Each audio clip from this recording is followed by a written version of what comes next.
Եթե Նիկոլ Փաշինյանն ասում է,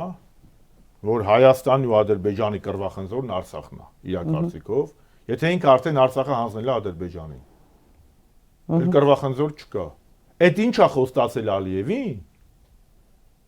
որ եթե ինքը չընտրվի, Ալիևը պատերազմ սկսելու Հայաստանի դեմ։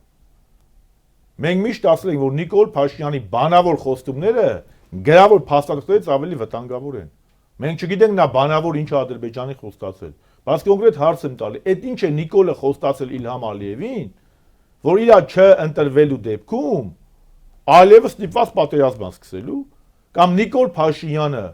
ասելով, որ եթե ինքը չընտրվի, Ալիևը պատերազմ սկսելու, ինչ է, եկ արդեն քարտ բլանշ է տալի, արդարացնում Ալիևի պատերազմ, լեգիտիմացնում Ալիևի պատերազմ սկսելու հնարավորությունը, սա սեփական պետության, սեփական հայնիկի դեմ